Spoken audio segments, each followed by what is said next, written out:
We are so excited to have Chris Ulmer with us today.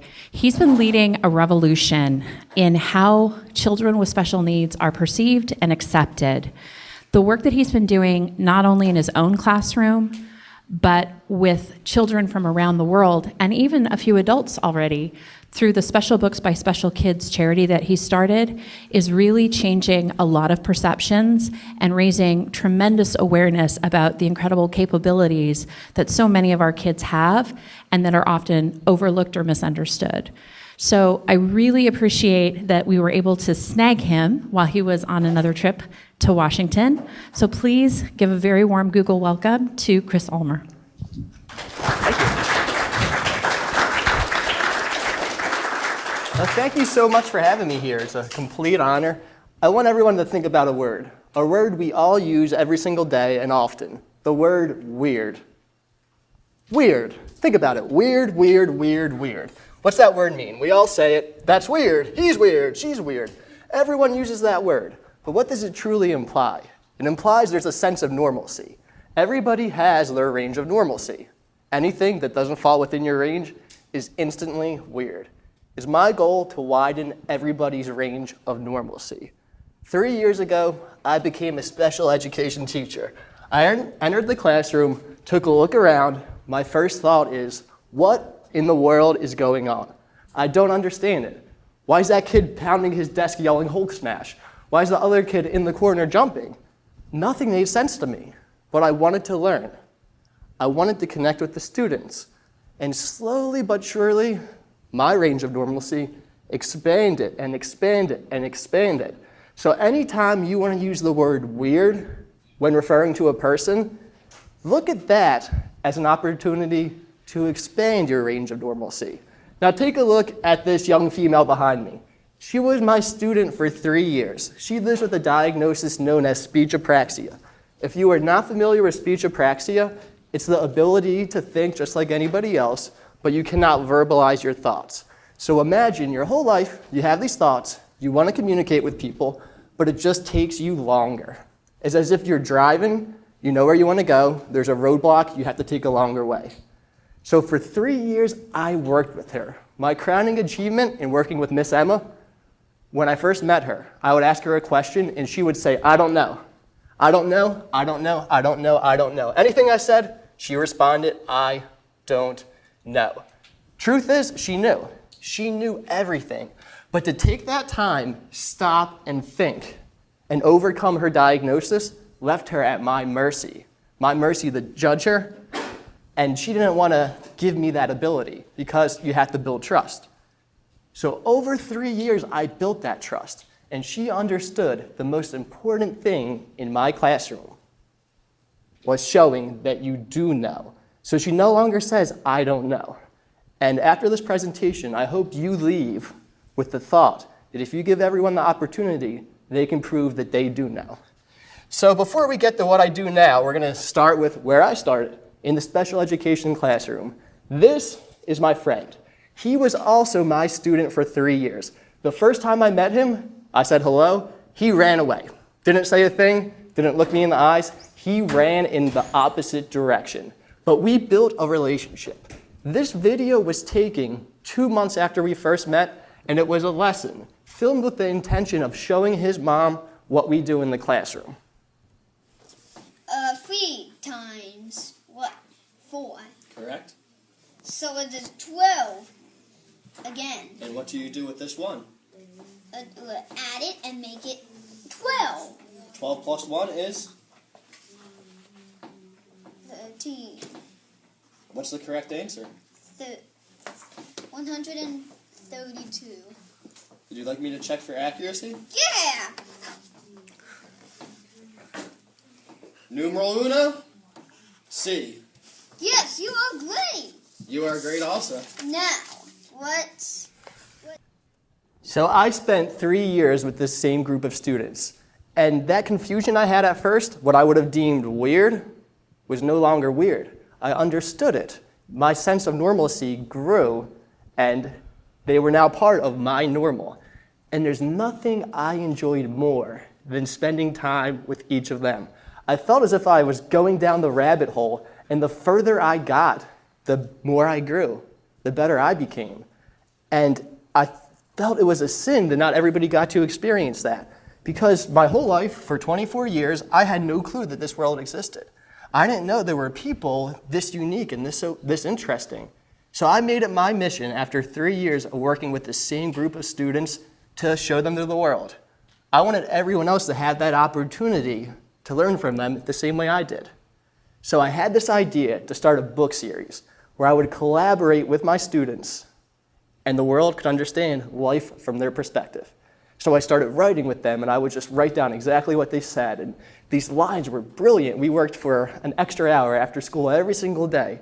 And I sent it off. I made a nice packet, sent it to 50 publishers, and received 50 rejection letters. Everyone said the same thing. There's no market for this. No one will be interested.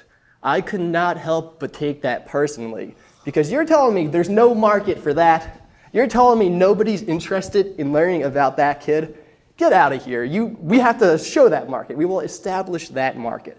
So rather than taking it personally, I called all the parents of the children in my classroom together and risked my job. I told them in something that's unprecedented in special education that I want to create a blog featuring your children. We're going to put them out there. We're going to let the world see. We're going to create videos of them just explaining life from their perspective and show simple interactions.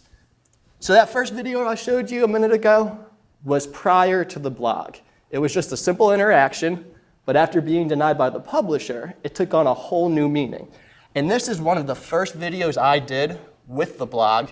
And as you watch it, I want you to notice how our relationship evolved over time. The whole dynamic shifted. Oh, you missed. Oh, you missed. See? And now you're moving, right? And when you're moving, it helps you pay attention. Hey, I bet you can't give me a high five. What's 8 times 5? 8 times 5. 40. Hey. What's 7 times 7? 7 times 7. 49. Hey, let's jog in place like this. Go. Freeze. What's the capital of Pennsylvania? Harrisburg. High five. Too slow. High five. Too slow. High five. Too slow. High five. Too slow. So guess what's happening right now? We're moving all over, and our blood's flowing extra fast, and we can think a lot. Question, what's the capital of California? Sacramento. What's the capital of Georgia? Atlanta. What's the capital of, let me think, North Dakota? Capital of North Dakota, Bismarck. Bismarck? Hey, I wanted to know, what's 6 times 5? So you can see that relationship we had, it really evolved over the 3 years. And that's because when I first said hi to him and he ran away, I did not take that personally. I saw it as a challenge, to be honest. He was communicating at a level, it's where he was.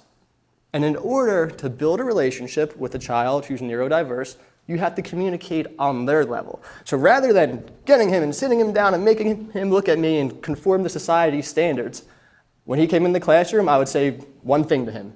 Hey, you look great today. Hey, you did great on math last night. And that was it. I didn't make him interact with me, but any slight interaction we had, I made sure it was positive, it was beneficial. And through that, he saw the purpose of interaction. He saw that it could be something mutually beneficial, and it wasn't just me gaining something, but he was gaining something too. His self-esteem was skyrocketing. There's a nice little picture of me wearing an afro with my little dude dressed as a hamburger. So I'm going to show you the first question. This was the very first video I did with Special Books by Special Kids. And I asked this kid a question. He was born without his corpus callosum. The corpus callosum is the part of the brain that connects the 2 hemispheres. So he has 2 hemispheres that aren't connected. They function independently. I asked him, what is it like to be you? And he said something that I thought it was so eye-opening that it would go viral right away. Why don't you tell the people of the world a little bit about yourself? Okay. Well, if you have ACC like me, then it would be a whole different experience. it would be a whole different experience. To have this 11-year-old at the time so effectively articulate his reality about what it's like to be him, it just blew my mind. I did not know he was going to say that. I did not know he was capable of expressing himself that way. I went home, I uploaded this video to our blog, which is a Facebook page. We do everything through social media, and I expected everyone to see it. The video had maybe 200 views, 10, 20 likes, and at first I was disheartened because when you take a look at our culture, the things that receive attention often don't help our society progress. When you see this child with a brain disorder telling about how life is just different from his perspective, you see that get 200 views, then you see a squirrel riding a unicycle get 20 million views, you start to lose a little bit of faith, just a tad bit. But before we move on, I want you to take a look at the quality of this video. It's grainy, it's horrible, I laugh at myself. And this full video, I'm not gonna bore you, but I think it's, let's see. Oh, this is a short version, but the first one I put up was 7 minutes long. It was just a conversation. And don't get me wrong, this conversation was great, but you have to cater to everyone's attention span. Even myself, I'm not going to watch a 7-minute conversation of people I don't know. So over time, as I started filming these interviews, I took away one thing each time. What I took away from this interview was I had to position the camera differently. I was using a cracked camera phone, an iPhone 3 at the time, and I didn't even have any type of tripod. I would stack a few textbooks up, and the longest part of the interview was getting it at the right angle. You would set it, then you would go and sit down, and the books would fall, and it was a whole big thing. But slowly and surely, I learned how to do it. And for 7 months, I did it. I would teach from 8 a.m. till 4 p.m. every single day, go home and edit videos from 4 p.m. until 8 p.m. And if you see the videos, I just completely lost my mind, to be honest. I have this big beard, I have hair down to here. I was out of a lot of people's sense of normalcy. When you become fascinated with something and you want to perfect the art, you concentrate only on that. And I'm still that way, but this was the height of it for sure. So for 6 or 7 months, I was hungry. I wanted to build that platform where people could see these kids and appreciate them with the same light that I had. After 6 or 7 months, we had 40,000 followers, which seems like a lot, but relatively, when you're pouring your heart into something, I was questioning myself. I was questioning if it was worth putting 8 extra hours of work into every single day for something that you're not seeing the results. You just literally aren't seeing any results. Then, I recorded this video. You, sir, are an amazing student. You're very funny, you're very smart, you do a great job every day, and you make everyone laugh because you're so silly. Thanks for being a great student. Awesome. You're an amazing student. Yes. I love having you in my class. Yes. I think you're very funny. Yes. I think you're amazing. Yes. I think you are brilliant. Yes. I think everyone in here loves you. Yes. Great job. You are a great student. Thank you. I love having you in my class. You're funny. Yeah. You're athletic. Yeah. You're a great soccer player. I know. You're very smart. Yes. You've been doing a great job reading. Yes. You've been reading great equivalent words, which means you're very smart. Yeah. Thanks for being a great student. I think you are a brilliant student. I love having you in my class. You're awesome. You're great. You're funny. You're silly. You're fast. You're strong. Thank you for being a great student. Okay. Mr. Chris, you are the greatest teacher ever. Thank you. You're a great student. Thanks. You're welcome. At the time, I didn't understand the relevance, the impact, why this was the one to go viral. And for the longest time, I carried that as a weight because this video tended to focus on my teaching methods when that's not what I wanted to put out into the world. I wanted the world to focus on the children and learn about them and how to interact with them.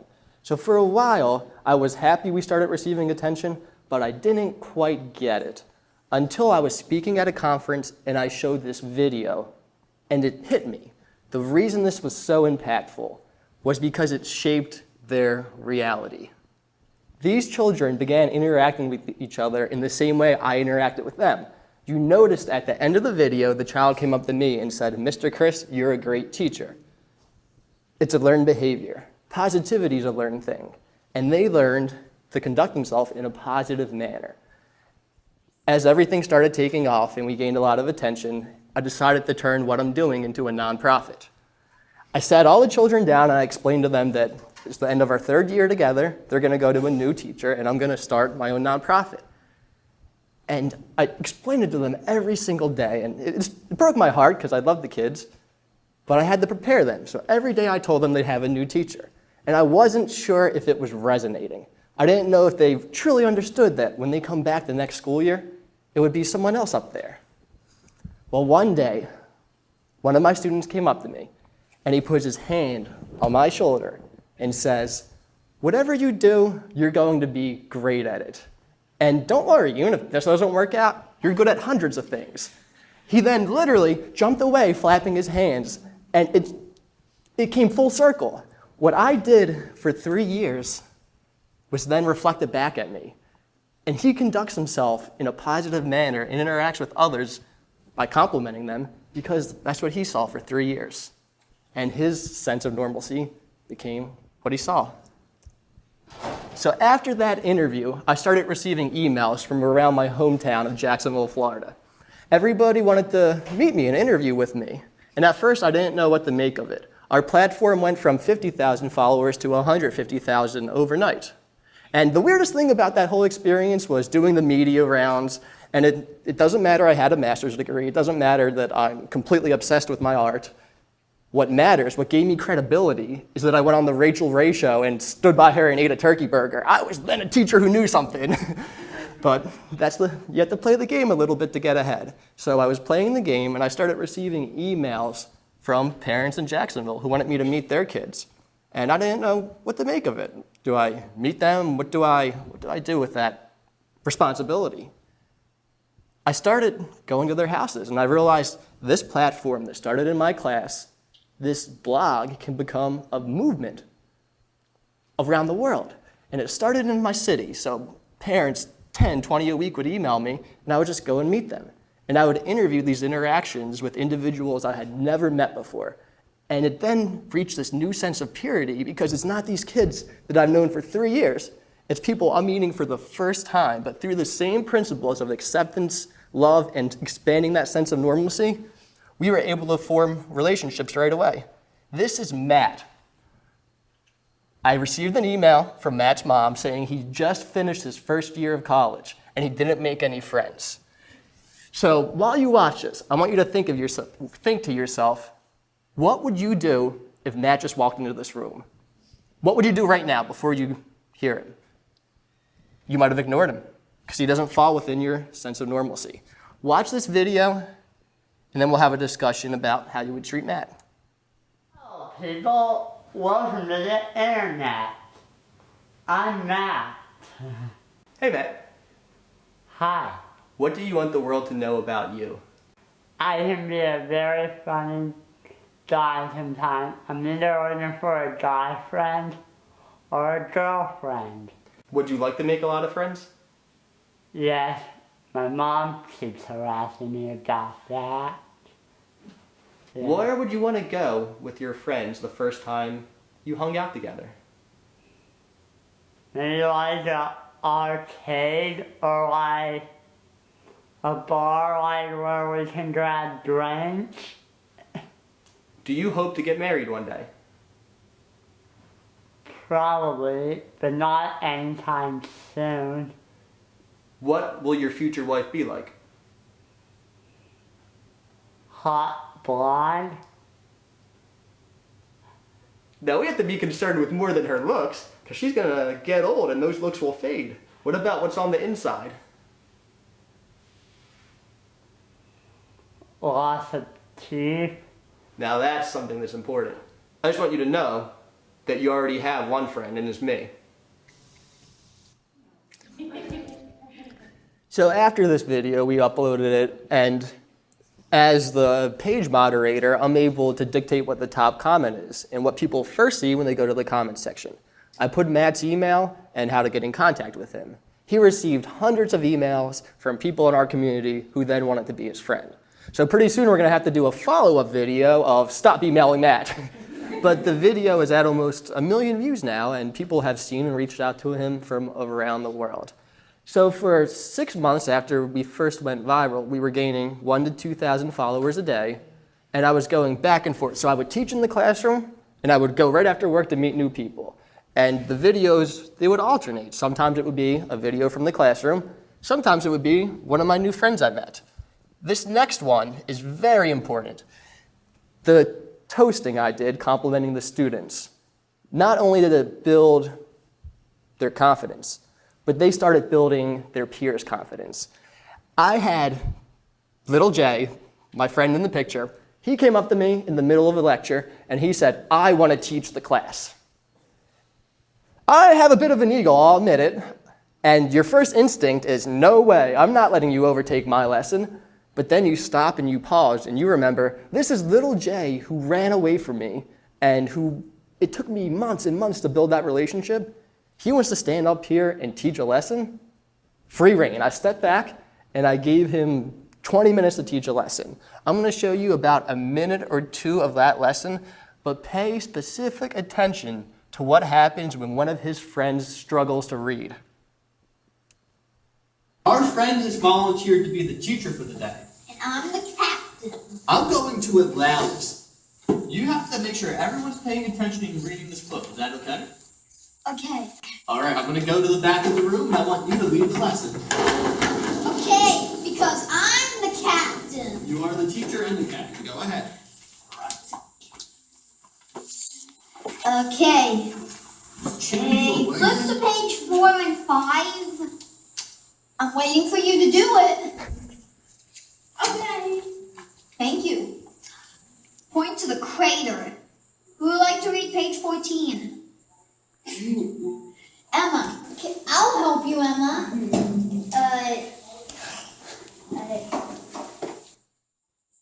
And that was both. Many.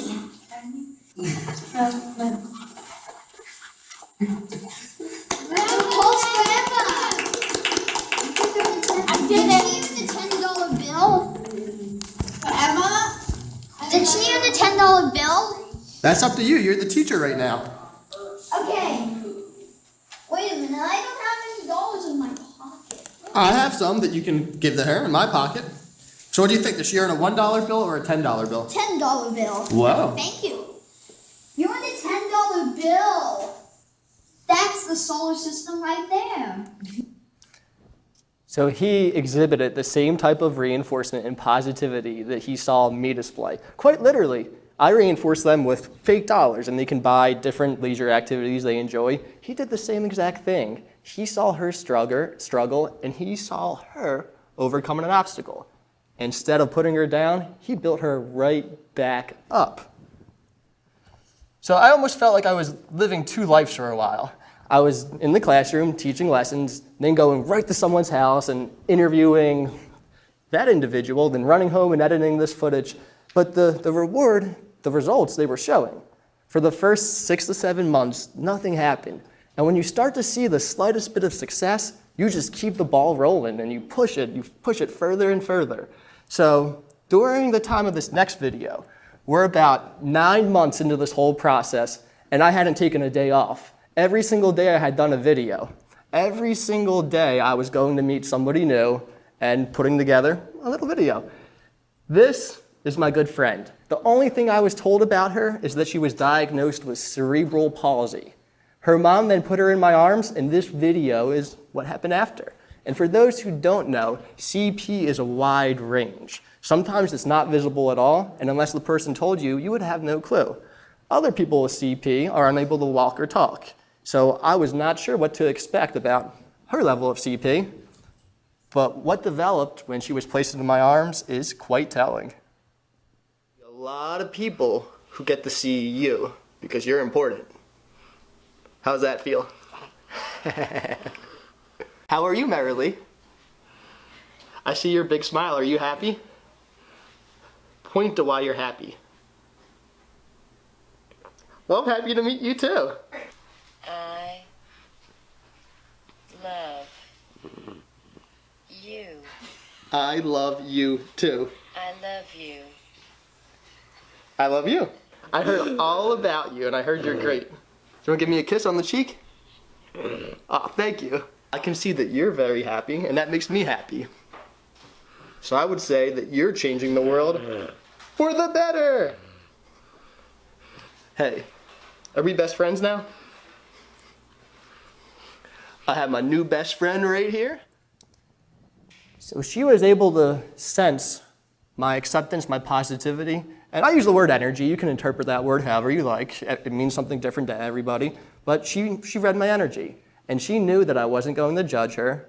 She knew that she was welcome. And right away, she gave me a kiss. She took the iPad and she said, I love you. How special is that? So I love this picture because she was so happy she wanted to share the moment with her mother. And while the picture was being snapped, she looked at her mom. And that just shows you her level of intelligence. She was enjoying herself. She was totally in the moment. And she wanted to share that with a loved one. Now, before we continue, I'm not going to call anybody up. I was talking to a nice young man who said he wants to talk about respect and accepting others. If that nice young man would like to come up, I will help him, and we can speak for 30 seconds to a minute, and I want to provide him with that opportunity. Awesome. What's your name? My name is Aiden Griffin. Aiden, it's nice to meet you. It's nice to meet you too, So Chris. what do you think everyone has to know about you? That I got diagnosed with autism. What is autism? It specifics the characteristics for like social interaction and stuff. That's a great description. Yeah. Now, if everybody in here could do something to make your life better and make you feel more comfortable when you're interacting with them, what is that thing? I don't speak right away, so they would have to just give me a minute Awesome. and not walk away. Thank you for that. Is there anything else you want to share with the audience?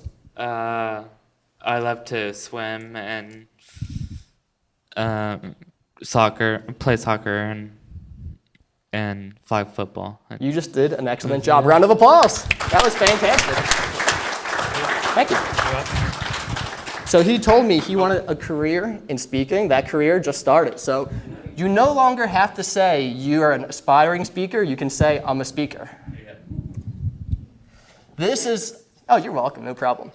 This is an interaction that was very near and dear to my heart. At this time, I was still doing everything local, and I received an email from a mother who you could read and feel the desperation in her words. She wanted her child just to be seen. She wanted others to know her child existed. He suffered a stroke as an infant, and it left him unable to walk or talk. So the thing that is so special about what transpired when I visited them is that the mother opened up. And when I go into a house, sometimes I have to interact with everybody to give them that ability to open up. And sometimes I can start the camera right away and people are just ready to talk. This was one of those interviews where I knew right away there was no pre-work. Just throw it on and let her talk. So for this interview, I just threw on the camera and she opened up. She was ready to share her son with the world. I then asked her to leave the room. I held her son, and what happened once she left, she didn't see it until I published the video. Hayden was born. The doctors told him and his family all the negatives. He won't eat, feel, think, breathe, hear. Right now, I'm going to sit here and tell Hayden everything I think his family and him should have heard when he was born. It was a clot that turned into a massive brain bleed, which made him have a stroke. You are going to have a profound impact in this world. We did not know how to receive that information.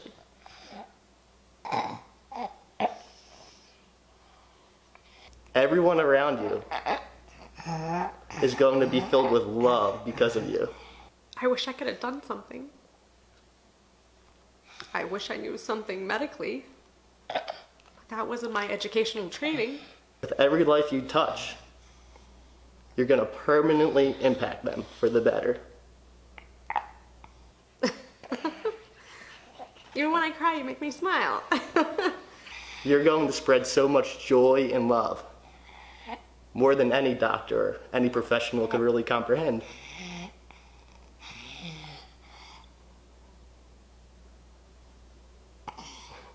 The world is going to be a better place because you were in it. You bring me so much joy. And you want to give me a kiss. You've already brought me a lot of joy.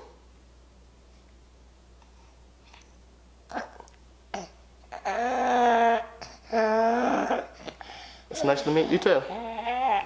He smiles and laughs. He's the biggest belly laughs. I'm really glad a guy as great as you exists in this world. These are things we thought would never be possible. And when he does do them, it just goes right through your whole body. So at this point, we had between 200 to 300,000 followers. And the most revealing thing about that statistic is that 40% of them were 18 to 24-year-old females. When you think about what that means, it means this next generation of teachers is now utilizing these videos that are out there for free as a major source. It's a resource for them to learn about the humanity behind a diagnosis. So with that comes, it's a great thing, but it's a lot of responsibility. And I started receiving emails from people not only in Jacksonville, but from around the world. And the first thing I did was hop in my car, drive to my hometown of Philadelphia, and I met 20 people along the way. Each visit was about 3 hours in between. So I would drive to Georgia, meet someone, drive to central Georgia, and I was just meeting whoever emailed me from outside of Jacksonville. And as I mentioned, it was 3 hours in between. But now, once we did that, each family shared the videos. And it spread like wildfire. It's funny because, you know, a rock band tours and they get more fans. Same thing when a teacher tours. The teacher tours, and these families and individuals who so badly wanted their children to be visible get what they've always desired, and they spread it to their friends. They spread it to the family, and then the families and friends share it. So now when I travel, I don't have to drive 3 hours. Yesterday I got into Seattle, and I like to keep spontaneity, so I really don't plan anything. I land in Seattle and I check my email, and it's somebody who'd been following the blog. And they said, hey, I have an extra van if you want it. Yeah, sure. So I'm driving around and conducting over 20 interviews in Seattle in a 1991 hippie van while I'm here. And the term community is often used when you refer to social media. Community and movement. It's used so much that I think it's often cheapened. But when you can land in a city you've never been in, and the first thing that happens when you check your email is somebody you've never met offer you their spare van, and they just trust that you'll give it back, that's a community. You can create a community online. So you saw these videos, I was in most of them, but I learned something. Sometimes the most effective thing I can do is shut up. Get out of the picture and let the individuals tell the story. This is one of those instances when I first realized that. And these two are siblings. Look her in the eyes and see her smile. How does it make you feel? Makes me feel loved, I guess. How do you know she loves you?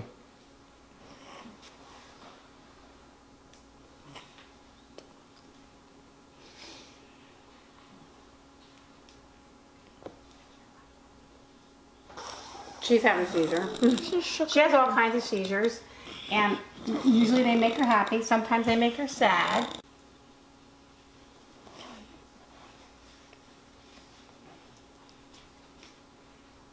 Now she'll get happy because she actually likes this. What is it? This is the medical marijuana.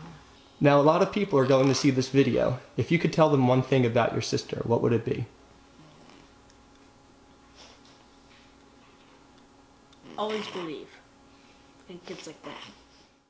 So there's so many different layers and aspects of special books by special kids.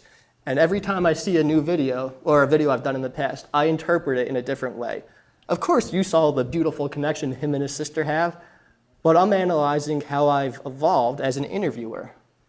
For 10 minutes, I asked him questions, And he responded how a typical 13-year-old would. He has his shells, he doesn't want to show his emotions. I then asked him to look in his sister's eyes, because he was looking at me as he answered. I said, for this next question, focus on your sister. I want you to look at her, look her in her eyes, and think about her while you answer it. He then opened up. So after this interview, I walked this nice young man to his car, I looked him in his eyes, and I said, what you did back there will take you far. The ability to open up and effectively articulate and communicate your feelings is rare, and if you keep doing that, you'll go far. He said, yes, sir, and I drove away. They also have a little brother who doesn't have a foot, but he refuses to wear a prosthetic foot. He runs around, he plays sports. They're an amazing family. So now I have this awesome platform. We're up to 400,000 followers, 450,000, and I realized something. Showing these children is amazing. People are learning, but they're not generalizing. If you see an adult at the grocery store and he's doing something out of your sense of normalcy, you'll still call him weird. You don't understand that these children are going to grow up to be your neighbors, your adults, your coworkers. So I decided I'm going to start interviewing adults. This is Betty. She is 95 years old, and she lives with Alzheimer's. You mind introducing yourself and the nice young lady beside you? I'm Betty Norman. Who are you? I am Carolyn Charleston. I'm your granddaughter. Really? Yeah. I thought that was my mother, but I'm beginning to think that it wasn't. It's me. So what is it like to see all these pictures of yourself? Makes me feel big and important. But I know I'm not. You are. Tell me about yourself. Me or what I think I am. Let's start with what you think you are. Let's see. I think I'm a great princess from a different land. What land? The land of no man's land. And who lives there with you? My husband. I wouldn't live with anybody else. Tell me a little bit about your husband. Oh, he was funnier than me, that's for sure. But he was a very good musician. But the only problem I had was he insisted on being a teacher. That was your dad, not your husband. No, that's right. Just to set you straight. That's my job. I'm not her caretaker. I just am to set her straight. She keeps me straight. Yeah. Is it appropriate to say that your memory has started to fail you? It is appropriate. You might as well admit it to yourself. It's very important, really. It definitely makes me stop and smell the roses. See, I am good for something. There are people that think that they are forgotten. And they are. Have you ever Forgotten. thought that you were forgotten? Sure. I'm no different than anybody else. There are times when I think to myself that my friends have forgotten me, and I probably have forgotten a lot of my friends. One of the benefits of filming these interactions and watching them is that you can find their true meaning interpretation rewatching it. So when she says, people are afraid they're forgotten, I thought she was referring to herself. Because often when people want to open up, they don't want to go all the way, they'll use a different tense. Some people are afraid of this. Some people don't like this, when they're really talking about me. I thought that's what she was doing. But when I went back and edited it and watched the video, I realized she was really talking about other people. Other people were afraid that she's forgotten them. And she said, I have. That's Alzheimer's. It's the reality of it. But even with that understanding, she's still humanized. And you understand that she's a person who laughs and smiles and does all the same stuff. She's just perceiving the world in a slightly different way compared to everyone else. So this was a very special time, 5 minutes, okay, because for a full year, this is all I did. At this point, I started to come up for air and realize it's okay if you only do 4 to 5 videos a week. Take time to yourself and enjoy the process. So I started to see those results, and then that's when I saw my most progress. So I'm going to play, I have 2 more left for you. This is when I really just embrace the role of taking a step back and focusing on the interactions. All right, ladies, are you ready for your big movie? Uh-huh. Will you tell me your names? Brandlin. Dixie. I help her a lot. And I help her in school. And I help her here. And I help her everywhere when I'm with her. Why do you help her so much? Because she asked me for help. She's my best friend.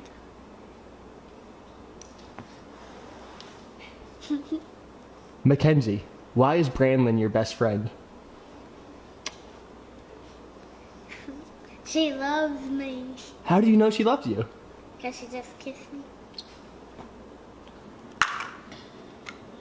Help!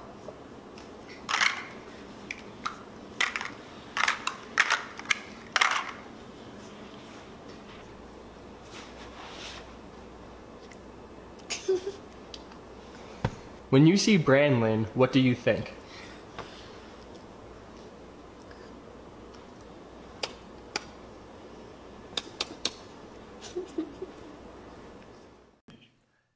Why do you help her? Because she asked for help. I could stand up here and lecture all day, and nothing I would say would have the same weight or meaning as that one simple line. I'm gonna get to this last video because you absolutely need to see it. Now, this has a double meaning, which I didn't know at the time. The father of these 2 boys had a viral video about 6 months prior to me interviewing them. I did not know this when I met them. The father wasn't there.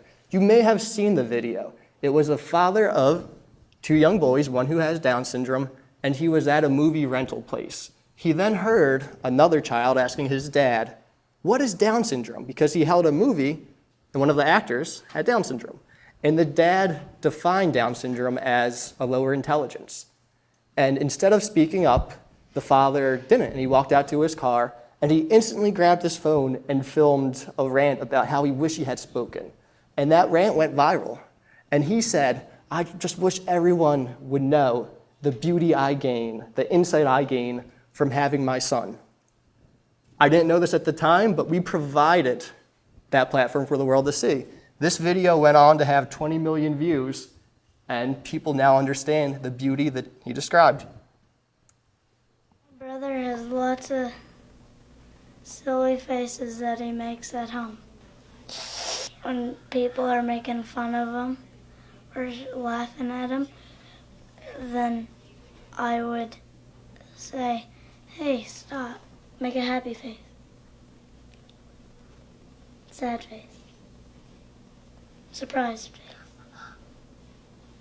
We would let them big and kiss him, hugging and loving baby. Monster face.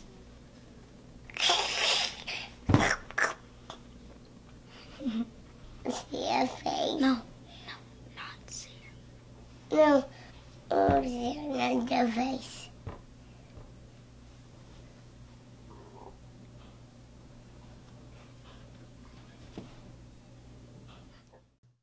I'll leave you with one last thought. As his brother was rubbing his face, you'll notice he looked at me, the older brother, because he wanted validation. And once he saw me smile and nod at him, he smiled at his brother. So remember, children especially, they are creating their sense of reality by watching us. So make sure you're very intentional about being positive, because the only way to reverse what we see today in the news is by creating that sense of normalcy and demonstrating how we want the world to be for our next generation. Thank you. Any questions? So I just want to take this moment. I know we're up against a hard stop, but I want to take this moment, Chris, to thank you. We have a tradition at Google, if we have a speaker, to present them with a limited edition Android, and I picked the one that looks just like Mr. Chris with his little bow tie. So thank you so much. That is so neat. Absolutely. So we'll go ahead and stop the video now, and anyone who would like to stay after for some questions, we have some time for that, and people who have a hard stop for 2 o'clock, thank you so much for coming. Thank you.